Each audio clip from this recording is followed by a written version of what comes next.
ప్రభునందు ప్రియులారా, దీవెన ఆధ్యాత్మిక కార్యక్రమాన్ని చూస్తున్న మీకు ప్రభు అయిన యేసు క్రీస్తు నామమున శుభాలు. వారం వారం ఈ కార్యక్రమాన్ని ఈ ఛానల్లో మీరు వీక్షిస్తున్నందుకు మీకు వందనాలు. ప్రభు మెండుగా మిమ్మల్ని దీవించాలని కోరుతా ఉన్నాను, ప్రార్థిస్తూ ఉన్నాను. మీ ప్రార్థన అవసరతలు, మీ యొక్క సమస్యలు ఈ రోజే మాకు తెలియచేయండి. టెలిఫోన్ ద్వారా కానీ, ఉత్తరము ద్వారా కానీ ఈరోజే మీరు మా ప్రేయర్ టవర్కు, దీవెన ప్రేయర్ సెంటర్కు మీరు తెలియచేయండి. ఈ ప్రేయర్ టవర్ యొక్క నెంబర్స్, టెలిఫోన్ నెంబర్స్ ఇప్పుడు స్క్రీన్ మీద మీకు కనబడతా ఉన్నాయి. ఈ స్క్రీన్ మీద కనబడే నెంబర్లకు మీరు ఫోన్ చేయండి. దైవజనులు, పరిశుద్ధాత్మ పూర్ణులు, ప్రార్థనా వీరులు మీ ప్రార్థన అవసరతలు విని మీ కొరకు ప్రార్థన చేస్తారు. అలాగనే మీరు ఉత్తరాలు రాయండి. ఉత్తరాలు రాస్తే ఆ ఉత్తరాలు మేము చదివి మా ప్రార్థన సెంటర్లో మేము వాటి కొరకు ప్రార్థన చేస్తాం. ఏదో టెలివిజన్ కొరకు మేము ప్రేయర్ సెంటర్ పెట్టలా. అనేక సంవత్సరాల నుండి టెలివిజన్ పరిచర్యలోనికి మేము రాకముందు నుంచి అనేక సంవత్సరాలుగా ఈ యొక్క rock church of India prayer tower ఉంది. ప్రతిరోజు ప్రార్థనలు జరుగుతూ ఉన్నాయి. మీ గురించి కూడా ప్రార్థన చేసే బాధ్యత దేవుడు మాకు అప్పగించాడు గనుక take this opportunity and be blessed by the prayers of men and women of God. పరిశుద్ధులైన దైవజనుల ప్రార్థనలు మీరు చేయించుకుని దేవుని ఆశీర్వాదాలు పొందండి. ఈ కార్యక్రమంలో మీకు ఆశీర్వాదకరంగా ఉన్నట్లయితే ఈ వాక్యం, ఈ అనుభవం, మీరు రాజమండ్రి ఎప్పుడైనా వస్తే ప్రతి ఆదివారం అద్భుతమైన ఆరాధన, పరిశుద్ధాత్మ ఆరాధన జరుగుతుంది rock church of India worship సెంటర్లో. Feel free to come and worship the Lord with us. రండి, సంతోషంగా రండి. దేవుడు తన ఆత్మతో మిమ్మల్ని నింపి అభిషేక ఆరాధనలో పాల్పొంది, ఆత్మతో శక్తితో నింపబడి, దేవుని వరములతో నింపబడి, రక్షణానందము పొందుకొని, సంతోషం, సమాధానంతో, స్వస్థతతో మీ ఇండ్లకు మీరు వెళ్తారన్న గొప్ప నమ్మకం, విశ్వాసం నాకుంది. కనుక మీరెక్కడి వారైనా సరే, ఎంతటి వారైనా సరే, ఏ విధమైన భేదం లేదు. రాక్ చర్చ్ ఆఫ్ ఇండియా తరపున, దీవెన కార్యక్రమం తరపున ప్రేమపూర్వకమైన ఆహ్వానం నేను ఇస్తున్నాను. ప్రతి ఆదివారం ఉదయం 10 గంటల నుండి 1 గంట వరకు ఆరాధన జరుగుతుంది. అద్భుతమైన దేవుని సన్నిధిని అనుభవించండి. తండోపతండులుగా బహుజన సమూహాలు వచ్చి ఈ యొక్క రాక్ సంఘం యొక్క ఆరాధనలో పాల్గొంటూ ఉన్నారు. మీరు కూడా రండి, దేవుని ఆశీర్వాదాలు పొందండి. ఏ విధమైన కాంప్రమైజ్ లేని ఆరాధన, కాంప్రమైజ్ కాని వాక్యం, కాంప్రమైజ్ కాని ప్రార్థనలు మీకు కావాలనుకుంటే అద్భుతమైన సన్నిధిని అనుభవించడానికి ఈ సంఘానికి రండి. ప్రభు మెండుగా మిమ్మల్ని దీవించును గాక. ఆమేన్. Rock church of India Rajahmundry సమర్పించు 20వ వార్షిక యేసుక్రీస్తు దీవెన మహోత్సవములు 2012 జనవరి 26, 27, 28, 29 గురు, శుక్ర, శని ఆదివారాలలో ప్రతిరోజు ఉదయం 9 గంటలకు, మధ్యాహ్నం 1 గంటకు మరియు సాయంత్రం 6 గంటలకు. స్థలం rock church of India rock center Rajahmundry. ముఖ్య ప్రసంగికులు bishop doctor P. John Lazarus. వ్యవస్థాపక అధ్యక్షులు రాక్ వైర్ చే ప్రత్యేక గాన పరిచర్య మరియు అంతర్జాతీయ గాయకులు, వాక్యోపదేశకులు వాక్యగాన పరిచర్య చేయుదురు. రోగుల కొరకు స్వస్థత ప్రార్థనలు. ఈ తేదీలలో ఉచిత మెగా వైద్య శిబిరం. దూరం నుండి వచ్చు వారికి ఉచిత భోజన సదుపాయం. ప్రతిరోజు ఆర్టీసీ బస్ కాంప్లెక్స్ రాజమండ్రి నుండి ఉదయం 9 గంటలకు రాక్ సెంటర్ కు ఉచిత బస్ సౌకర్యం. అందరూ ఆహ్వానితులే. పరిశుద్ధ గ్రంథాలు తెరవండి. దేవుని బిడ్డలారా,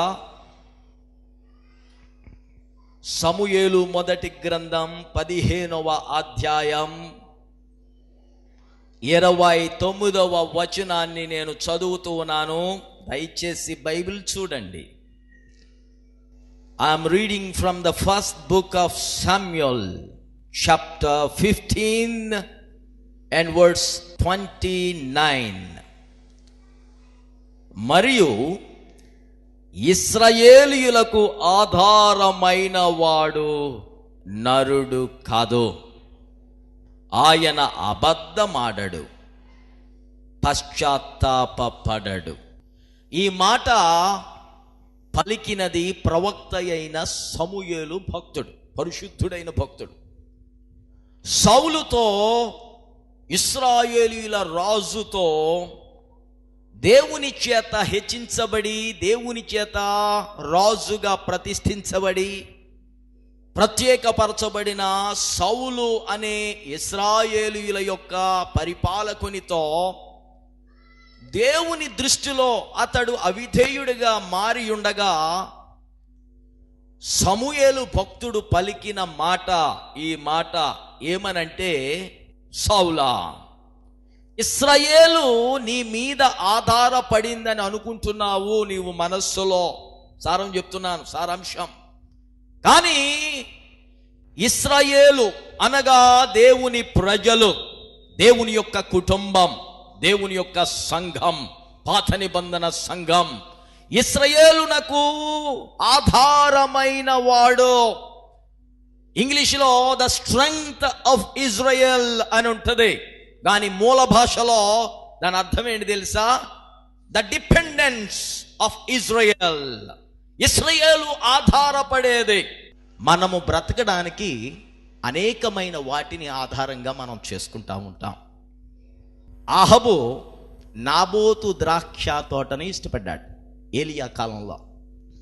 నాబోతు ఒక దీనుడు, నాబోతు ఒక దరిద్రుడు. ఆడికి కొద్ది పొలం ఉంది, పితరుల దగ్గర నుంచి సంక్రమించింది. అహబు గారి యొక్క తోటలకు సమీపంగా ఉంది వాడి తోట. అహబు గారి కన్నుబడ్డది, అరే వీడి తోట మన సరిహద్దుకి దగ్గరలో ఉంది, మనం కలిపేసుకుందాం. అమ్మేరా నాబోతే, అమ్మేరా, నేను అమ్మను, మా నాన్న దగ్గర నుంచి వచ్చింది, మా తాత దగ్గర నుంచి వచ్చింది, నేను అమ్మను, ఇది నాకు కావాలి. పితరుల ఆస్తి అమ్మొద్దన్నాడు దేవుడు, నాకు ఇదే కావాలి. ఒరే నేను రాజుని రా, అమ్మేరా, నేను అమ్మను. ఒరే రాణిగారికి కోపం వస్తుందిరా, నేను అమ్మను.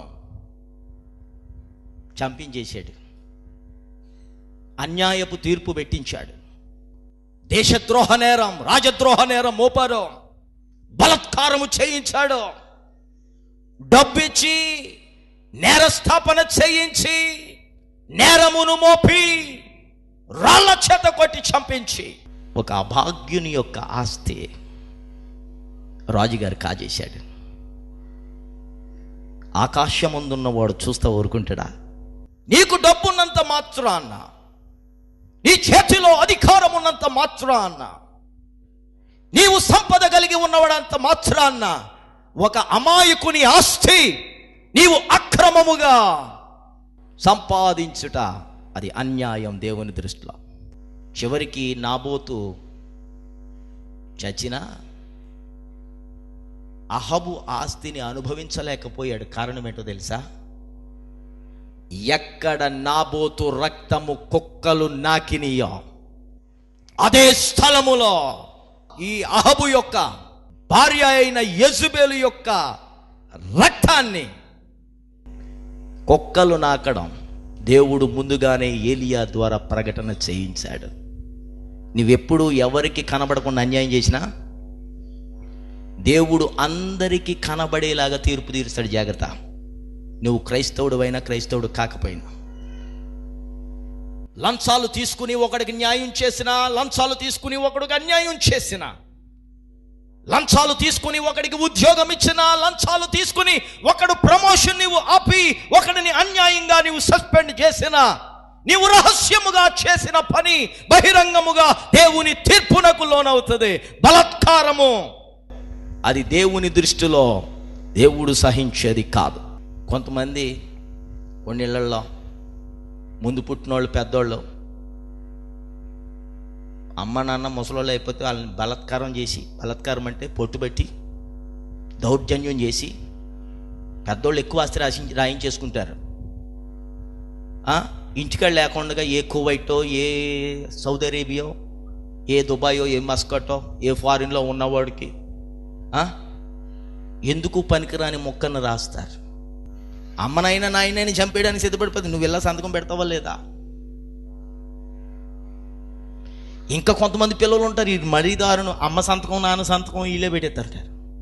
ఇంతకన్నా దారుణం ఏదైనా ఉంటుందా? తల్లిని మోసం చేయడం, తండ్రిని మోసం చేయడం, నిన్ను కని పెంచిన తల్లిని మోసం చేయడం, నీకు ప్రాణం పెట్టిన నీ తండ్రిని మోసం చేయడం, ఇంతకన్నా మోసం ఏదైనా ఉంటుందా? వృద్ధాప్యంలో నీ తల్లిని మోసం చేయొచ్చు, కానీ నీవు అక్రమముగా బలాత్కారముగా సంపాదించింది అనుభవించలేవని అహబు జీవితం ద్వారా, నాబోతు యొక్క ఆస్తికి సంబంధించిన యొక్క చరిత్ర ద్వారా దేవుడు మనకు నేర్పేదంటే, బలాత్కారమును నీవు ఆధారం చేసుకుంటే దాని వలన నీకు ప్రయోజనము లేదు. కౌజు పిట్ట తాను పెట్టని గుడ్లను పొదుగుతుంది అంటది బైబిల్లో. బలాత్కారం పనిచేద్దాం. ఆ తర్వాత మాట చూడండి, కృత్రిమమును నమ్ముకొని. ఆర్టిఫిషియల్ అని అర్థం. ఏంటి అర్థం? ఆర్టిఫిషియల్, నిజము కానిది, కృత్రిమము. What is not original is called artificial. నిజము కానిదే కృత్రిమం. మీరు యుద్ధానికి వెళ్ళినప్పుడు సైన్యంలో 2 కాళ్ళు ఒరిజినల్గా ఉన్న వాళ్ళని సైన్యానికి పంపిస్తారు, కానీ యుద్ధానికి పంపిస్తారు. కానీ ప్లాస్టిక్ కాల్ పెట్టుకున్న వాడికి AK-47 రైఫిల్ ఇచ్చి రారా యుద్ధానికి వెళ్దామని ఎవడైనా అంటాడా? ఏ దేశం వాడైనా? ప్లాస్టిక్ కాల్ పెట్టుకున్న వాడితో ఆడిని నమ్ముకుని మీరు యుద్ధంలో దిగుతారా? దిగడానికి లేదు. ఎందుకంటే ఆడొక టర్నింగ్ కొట్టాడంటే ఊడిపోయే ప్రమాదము. కృత్రిమము ఏదో రోజున బయటపడుతుంది. నీ ఆర్టిఫిషియల్ భక్తి ఏదో రోజున బయటపడుతుంది. నీ ఆర్టిఫిషియల్ ఆరాధన ఏదో రోజున బయటపడుతుంది. నీ ఆర్టిఫిషియల్ పూజ, నీ ఆర్టిఫిషియల్ భక్తి, నీ ఆర్టిఫిషియల్ సంగీతం, నీ ఆర్టిఫిషియల్ పాటలు, నీ ఆర్టిఫిషియల్ ప్రసంగాలు, నీ ఆర్టిఫిషియల్ సాక్రిఫైస్ ఏదో రకం బయటపడుతుంది. రోమపత్రిక 1వ అధ్యాయానికి రండి, 22వ వచనం.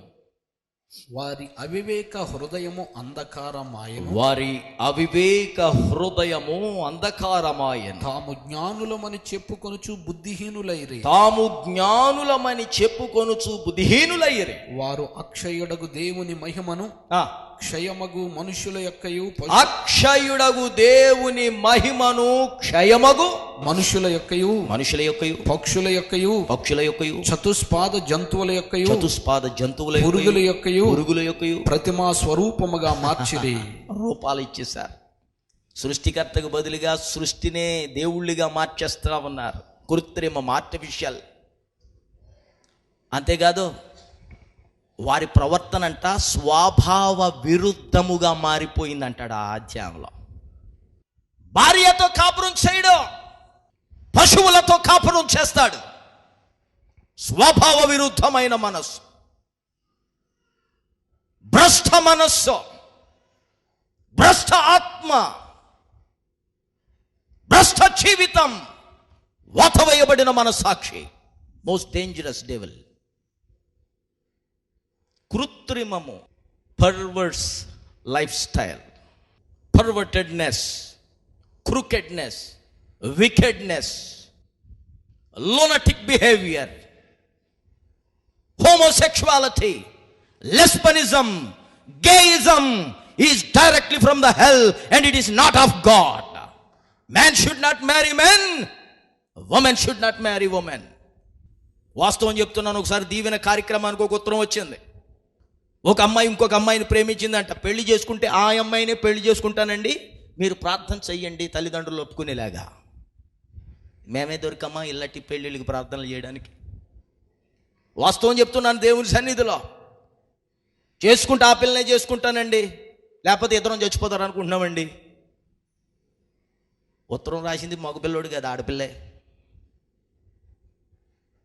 ఏంటి అది? పర్వర్టెడ్నెస్, కృత్రిమం, ఆర్టిఫిషియల్. సైతాను మనస్సును వంచింది. సైతాను బ్రతుకును తారుమారు చేసింది.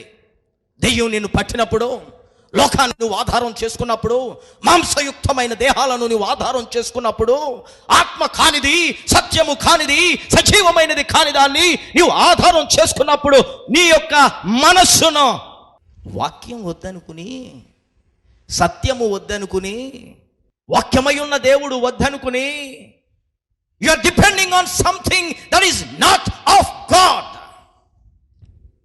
సత్య విరోధమైన, నిజము కానిది ప్లాస్టిక్ బ్రతుకయ్యా, ప్లాస్టిక్ బ్రతుకు, ప్లాస్టిక్ జీవితాలు, ప్లాస్టిక్ ప్రేమలో, ప్లాస్టిక్ ఆరాధనలో, ప్లాస్టిక్ పూజలో, అది దేవుని దృష్టిలో హేయం. నిర్గమకాండం 32వ అధ్యాయం. దైవజనుడైన మోషే దేవుని సన్నిధిలో సీనాయి కొండలో ఉన్నాడు. 10 ఆజ్ఞలు తీసుకుంటున్నాడు. దేవుని సన్నిధిని అనుభవిస్తూ ఉన్నాడు. ఏమయ్యా, మోషే గారి అసిస్టెంట్ నువ్వేనా? నేనేనండి. అహరోన్ అంటే నువ్వేనా?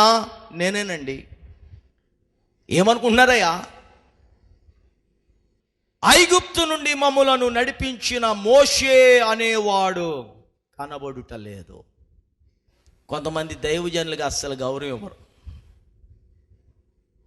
దైవజనులను గురించి మాట్లాడేటప్పుడు గౌరవం ఇవ్వరు. ప్రవక్త అయిన మోషేని గురించి అంటున్నారు, ఐగుప్తు నుంచి మమ్మల్ని తీసుకొచ్చాడయ్యా, ఆ మోషే అనేవాడు కనబడడం లేదయా. వాళ్ళ గురించి దేవుని సన్నిధిలో అడ్డుపడి ప్రార్థన చేసి గోజాడి కన్నీరు కార్చి, వీళ్ళు నా బిడ్డలు నాయన, వాళ్ళు నాశనం చేయొద్దురా బాబు, నానా పూజలు చేసి నానా యాతనలు పడి కన్నీరు కార్చి దేవుని యొక్క కోపాగ్నికి అడ్డుగా వెళ్ళేవాడు దైవజనుడైన మోషే.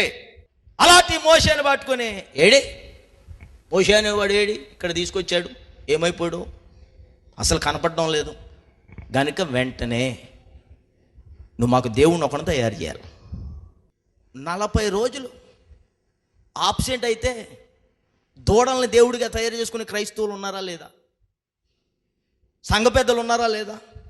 అమ్మా దూడమ్మా, నువ్వు లేకపోతే ఇక మాకు బ్రతికే లేదు, నీవే ఆధారం. దూడా నీవే ఆధారం. పశువు మనస్తత్వము కలిగిన వారిని ఎన్నుకుని వారినే దేవుని ప్రతినిధులుగా ఆరాధించే క్రైస్తవులు, ఇశ్రాయేలీలు సాదృశ్యం. దూడకు దండం, బంగారపు దూడకు దండం.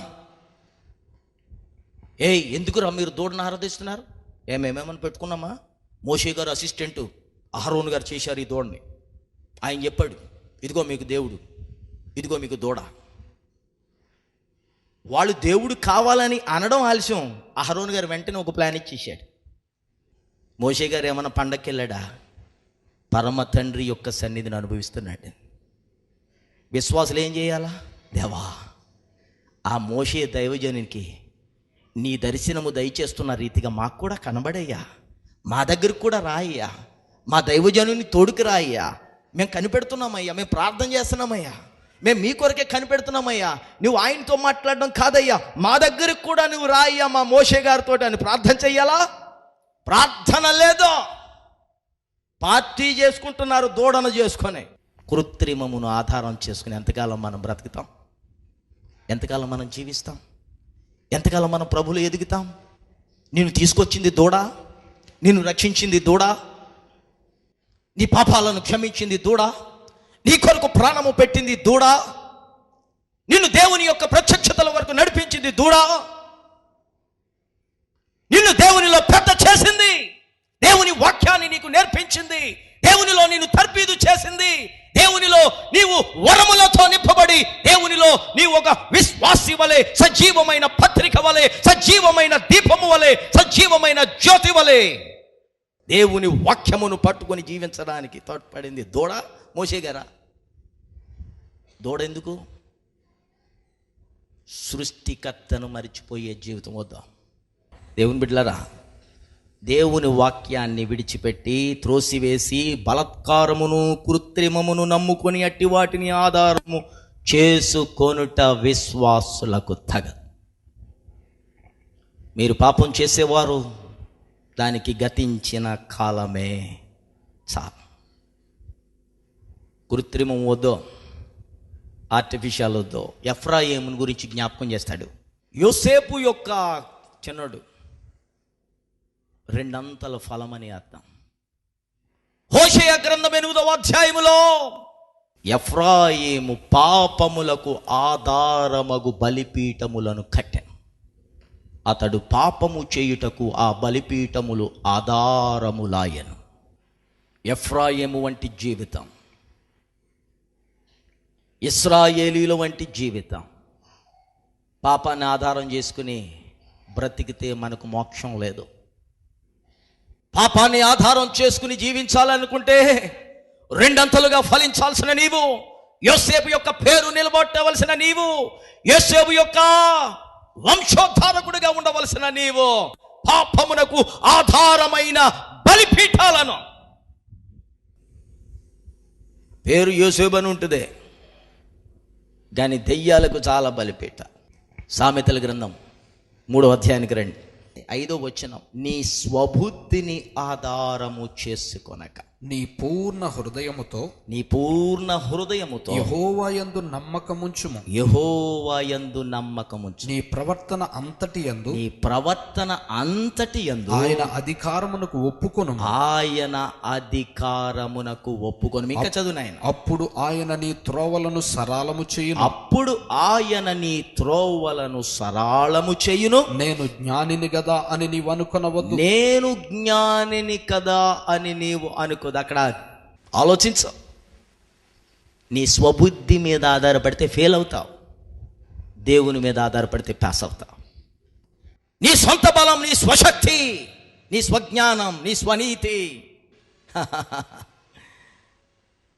యోబులో కూడా కొన్ని ఫాల్ట్లు కనపడతాయి. నా అంతటి నీతిమంతుడు ఎవడో లేడంటా ఉంటాడు. ఉండకూడదు. స్వబుద్ధిని ఆధారం చేసుకుని నేనే జ్ఞానిని కదా అనుకోవద్దు. నీ ప్రవర్తన ఆయన చేతికి అప్పగించు. హల్లెలూయా.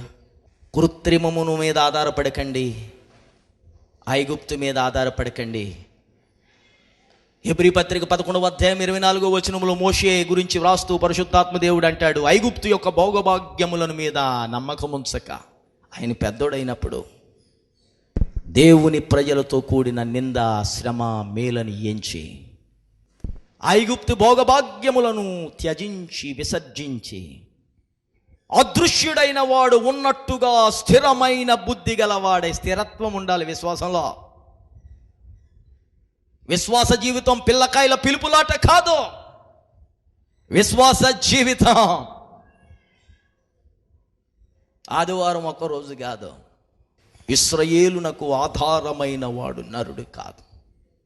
ఈ సంఘానికి ఆధారం మానవ పద్ధతులు కాదు, పెంతెకోస్తు సాంప్రదాయం కాదా, బిషప్ కాదా, సంఘ పెద్దలు కాదా. We don't depend on any white people or any black people, or we don't depend on any man. God is our source. దేవుడే మన జీవనానికి మూలం, మన జీవనాధారం. ఆయనందు మనము ఉన్నాము, ఆయన యందు మనము చలించుచున్నాము, ఆయనలోనే మనము ఉనికి కలిగి ఉన్నామని అపోస్తలుడైన పౌలు అపోస్తలుల కార్యాలు 16వ అధ్యాయం 17వ అధ్యాయం చదివితే మనకు స్పష్టంగా అర్థమవుతుంది. ఆయన ద్వారానే మనము జీవిస్తూ ఉన్నాం. దేవుని బిడ్డ, ఈ సంవత్సరం ఒక సంగతి జ్ఞాపకం చేస్తున్నా నీకు. నీ మీద ఆధారపడడం మానే, మనుషుల మీద ఆధారపడడం మానే, గవర్నమెంట్ ఏదో చేసేస్తుందని ఆధారపడడం మానే, నా వెనకాల మా కుల పెద్దలు ఉన్నారని మనుషులను అడ్డం పెట్టుకోవడం మానే. యేసు మీద ఆధారపడు, యేసు మీద ఆధారపడు, యేసు మీద ఆధారపడు. విశ్వాసమునకు కర్తయు దానిని కొనసాగించువాడైన యేసు వైపు చూచుచు ప్రార్థన చేద్దాం. మా పరమ తండ్రి, మా దేవా, ఇశ్రాయేలునకు ఆధారమైన వాడు నరుడు కాదు. ఇశ్రాయేలు అయిన నీవు నేను ఆధారపడవలసినది మనుషుల మీద కాదు, లోకము మీద కాదు, దేవుని మీద అని ఈరోజు మీరు మాతో మోమాటము లేకుండగా పక్షపాతము లేకుండగా మాతో ముచ్చటించావు స్వామి. ప్రవక్త అయిన సమూయేలు సౌలుతో సెలవిచ్చినట్టు ఇశ్రాయేలునకు ఆధారమైన నిన్ను మేము విడువక అనుదినము అనుక్షణము నీ సన్నిధిలో, నీ ప్రసన్నతతో, నీ వాక్యముతో, నీ వాక్యాన్ని త్రోసివేయక, కృత్రిమములు కల్పించుకొనక, నీ వలన మాకు కలిగినది విడిచిపెట్టి నీవు మాకు ఇవ్వని దాని కొరకు ప్రాకులాడుతూ ఎగబాకుచు అస్థిరుల వలె మేము మా విశ్వాస జీవితములో ప్రవర్తించక, ఏవి న్యాయమైనవో, ఏవి ఖ్యాతిగలవో, ఏవి శాశ్వతమైనవో, ఏవి దేవుని వలన కలిగేవో, ఏవి దేవుని రాజ్య సంబంధమైనవో, ఏవి న్యాయమైనవో, ఏవి ఔన్నత్యము కలిగినవో, ఏవి ఖ్యాతి కలిగినవో, ఏవి పరిశుద్ధమైనవో, ఏవి శాశ్వతమైనవో వాటిని ధ్యానించే కృప మాకు దయచేయండి. వాటిని బట్టి జీవించే భాగ్యము మాకు దయచేయండి. ఈ బిడ్డలకు దయచేయండి. ఈ బిడ్డలను పట్టి పీడించుచున్న ప్రతి విధమైన రుగ్మతలను, ప్రతి విధమైన శారీరక ఆశలను, ప్రతి విధమైన లౌకిక వాంఛలను, ప్రతి విధమైన లౌకిక శక్తులను, దురాత్మ శక్తులను యేసు నామమున విడిచి పొమ్మని ఆజ్ఞాపిస్తూ ఉన్నాం. ఈ రోజు నీ బిడ్డలతో మీరు మాట్లాడారు. వారి విశ్వాస జీవితములో మీరు ప్రారంభించిన అద్భుత కార్యము నీ కుమారుని ప్రత్యక్షత వరకు కూడా కొనసాగించమని ప్రార్థిస్తూ ఉన్నాం. మా బ్రతుకులకు ఆధారం, మా జీవనానికి ఆధారం, మా రక్షణకు ఆధారం, మా సంతోషానికి ఆధారం, మా బలమునకు ఆధారం, మా విశ్వాస యాత్రకు ఆధారం, మా దీవెనలకు ఆధారం, మా సంఘములకు ఆధారం, మా జీవితములకు ఆధారం నీవేనయ్యా, నీవేనయ్యా. అందును బట్టి నిన్ను స్తుతిస్తూ ఉన్నాం, నిన్ను మహిమపరుస్తూ ఉన్నాం, నిన్ను కొనియాడుతూ ఉన్నాం, నిన్ను కీర్తిస్తూ ఉన్నాం. ఇంకను నీలో ఒక్కొక్కరు ఎదిగి ఫలించి అంటుకట్టబడి స్థిరపడి బలపడి నీలో ముందుకు సాగిపోయే భాగ్యం ఈ బిడ్డలకు దయచేయండి. యేసు నామమున అడుగుచున్నాను మా పరమ తండ్రి. తండ్రి, కుమార, పరిశుద్ధాత్మ దీవెనలు బిడ్డలారా మీకు నిరంతరము తోడుగా ఉండును గాక. ఆమేన్. ఆమేన్. Thank you for watching the Divina television program. If you have any special request that you would like prayer for, please call the number you see on the screen or write to us at Divina, care of Rock Church of India, Rock Center, Rajahmundry, East Godavari District, Andhra Pradesh. May God richly bless you. Our phone numbers are 9440272335 and 995904793 and 08832462 408. May God richly bless you.